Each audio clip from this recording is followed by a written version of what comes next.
ಜನನಿ news ಚಾನೆಲ್ಗೆ like ಮಾಡಿ, subscribe ಮಾಡಿ, ಶೇರ್ ಮಾಡುವ ಮೂಲಕ ನಮ್ಮ ಚಾನೆಲ್ಗೆ ಸಹಕರಿಸಿ.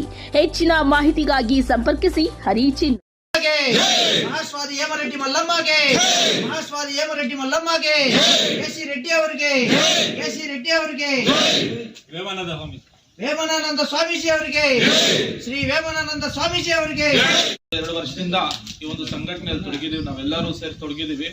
ಇದ್ರ ಉದ್ದೇಶ ಒಂದೇ, ನಾವು ಯಾವುದೇ ಒಂದು ಸಮಾಜ ಮುಂದಕ್ಕೆ ಬರ್ಬೇಕಂದ್ರೆ ಶಿಕ್ಷಣ, ಹೋರಾಟ, ಸಂಘಟನೆ ಈ ಮೂರು ಇದ್ರೇನೆ ಜೀವನದಲ್ಲಿ ಏನಾದ್ರೂ ನಾವು ಸಾಧಿಸಕ್ಕೆ ಸಾಧ್ಯ ಅನ್ನೋದು ನಮ್ಮ ಒಂದು ವಾದ. ಅಂದ್ರೆ ನಮ್ಮ ರೆಡ್ಡಿಯ ಒಂದು ಜನಸಂಘದಲ್ಲಿ ಮೊದಲೇ ಹಿರಿಯರು ಎಲ್ಲರೂ ಸೇರಿಕೊಂಡು ಶಿಕ್ಷಣ ಅನ್ನೋದನ್ನು ಒತ್ತು ಕೊಟ್ಟು ಈ ಬೆಂಗಳೂರಲ್ಲಿ ಶಿಕ್ಷಣ ಸಂಸ್ಥೆಗಳನ್ನು ಸ್ಥಾಪಿಸಿದ್ದಾರೆ. ಈಗ ನಮ್ಮ ಸಮಾಜದ ಶ್ರೀ ಮಹಾಯೋಗಿ ವೇಮನನವರ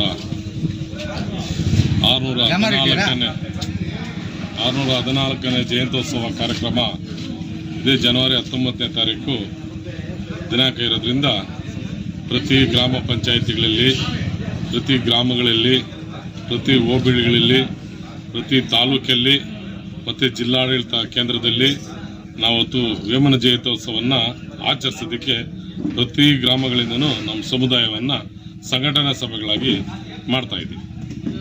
ಇದಕ್ಕೆಲ್ಲರೂ ಸಹಕರಿಸ್ತಾ ಇದ್ದಾರೆ. ಅವತ್ತಿನ ಒಂದು ಕಾರ್ಯಕ್ರಮಕ್ಕೆ ಹೆಚ್ಚಿನ ಸಂಖ್ಯೆಯಲ್ಲಿ ಬರೋದಕ್ಕೆ ನಾವೆಲ್ಲ ಸಭೆ ಮಾಡ್ತಾ ಇದ್ದೀವಿ. ರಾಮಸಾಗರ ಮತ್ತು ಗಂಗಾನಹಳ್ಳಿ ಪಂಚಾಯಿತಿ ಸಭೆ, ನಮ್ಮ ರೆಡ್ಡಿ ಜನಾಂಗದ ಸಭೆಯನ್ನು ಏರ್ಪಡಿಸಲಾಗಿತ್ತು. ನಮಗೆ ತುಂಬ ಸಂತೋಷ ವಿಷಯ. ಯಾಕೆಂದರೆ ನಾವು ಏನು ಸಂಘಟನೆಗೆ ಅಂತ ತಿಳ್ಕೊಂಡು ಇಳಿದಿದ್ದೀವೋ, ಇವತ್ತು ಒಂದೊಂದು ಪಂಚಾಯಿತಿ ನೋಡಿದ್ರೆ ಒಂದೊಂದು ಪಂಚಾಯಿತಿಗಿಂತ ಇನ್ನೂ ಹೆಚ್ಚಾಗಿ ನಮ್ಮ ಸಮಾಜ ಸೇರಿ ಅವರು ಕುಂದುಕೊರತೆಗಳನ್ನು ಹೇಳ್ತಾ ಇದ್ದಾರೆ. ನಾವು 2 ವಿಧದಲ್ಲಿ ಈ ಸಭೆಗಳು ಮಾಡ್ತಾ ಇದ್ದೀವಿ. ವೇಮನದ 614ನೇ ಜಯಂತ್ಯೋತ್ಸವ ಮತ್ತು ಯುವ ಘಟಕಗಳು ಮಾಡಬೇಕಂತ ನಾವು ಒಂದು ಎಲ್ಲ ಪಂಚಾಯಿತಿಗಳಲ್ಲಿ ಸಭೆಗಳನ್ನ ಹಮ್ಮಿಕೊಂಡಿದ್ವು. ನಾವು ಸುಂದರಪಾಳ್ಯ ಪಂಚಾಯತಿಯಲ್ಲಿ ಸ್ಟಾರ್ಟ್ ಮಾಡಿದ್ವಿ.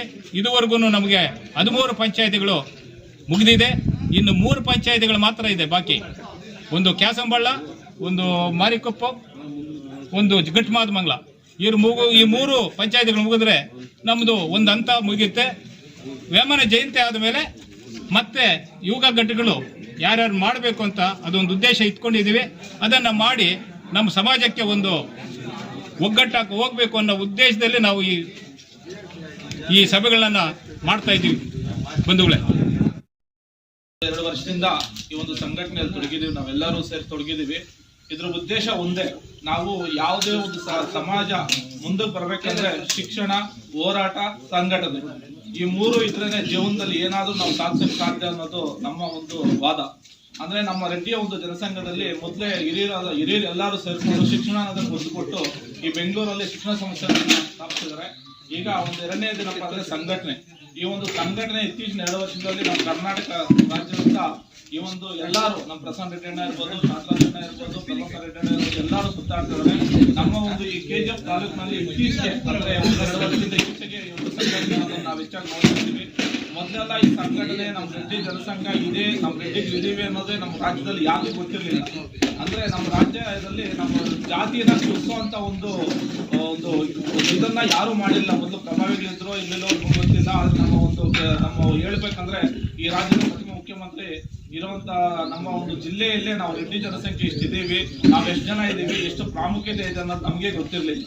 ಈ ಒಂದು ಸಂಘಟನೆ ಅನ್ನೋದು 2 ವರ್ಷದಿಂದ ಯಾವಾಗ ಗೊತ್ತಾಯ್ತೋ ಅವತ್ತಿಂದ ನಾವು ರೆಡ್ಡಿ ಜನಸಂಖ್ಯೆಯಲ್ಲಿ ಇದ್ದೀವಿ. ಒಂದು MLA ಗೆಲ್ಸ್ಕೊಳ್ಳುವಂತ ಶಕ್ತಿ ನಮ್ಮಲ್ಲಿದೆ.